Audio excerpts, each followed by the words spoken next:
প্রশ্ন হলো যে রমাদানুল কারীমে কি কোরআনে কারীম পুরা খতম দেওয়া এটা জরুরি নাকি ঐচ্ছিক? এই প্রশ্ন উত্তরে প্রথমেই বলতে চাই যে রমজান সম্পর্কে আমরা প্রত্যেকেই জানি যে এটি কোরআন নাজিলের মাস। রমাদান হলো কিসের মাস ভাই? কোরআনের মাস।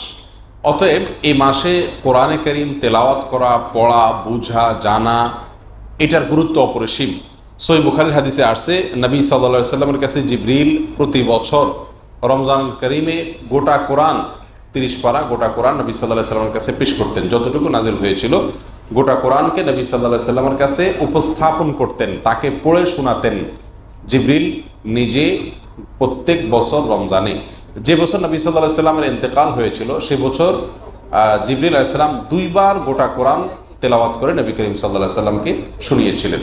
তাহলে এখান থেকে বোঝা গেল রমাদানুল কারীমে কোরআন শোনা, পাঠ করা এর গুরুত্ব অপরিসীম। স্বয়ং নবী সাল্লাল্লাহু আলাইহি ওয়াসাল্লাম যে আমলটি করেছিলেন এবং হাদিস দ্বারা যেটি আমরা জানতে পারি।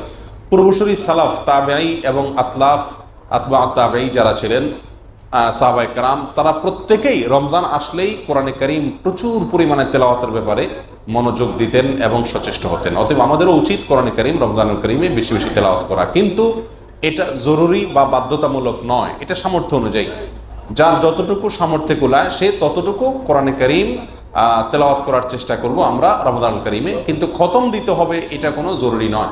তবে যদি কেউ একেবারে সূরা ফাতিহা থেকে নিয়ে সূরা নাস পর্যন্ত গোটা কোরআন একবার রমজানুল কারীমে শেষ করতে পারেন তাহলে সেটা অত্যন্ত ভালো কথা, অত্যন্ত সওয়াবের কাজ, অত্যন্ত ভালো কাজ। কিন্তু দেখতে হবে সেটা যেন হয় অত্যন্ত শুদ্ধভাবে, সহিভাবে, ধীরস্থিরতার সাথে।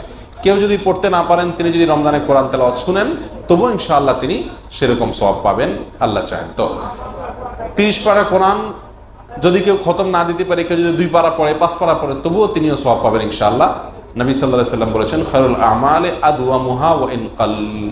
আল্লাহ সুবহানাহু ওয়া তাআলার কাছে যে কোনো আমল সবচাইতে প্রিয় হলো যদি সেটা কন্টিনিউ করা হয়, যদিও সেটা পরিমাণে কম থাকে। বিধায় আমরা চেষ্টা করবো ইনশাআল্লাহ রমজান কারীমে যত বেশি সম্ভব কোরআন তেলাওয়াত করা।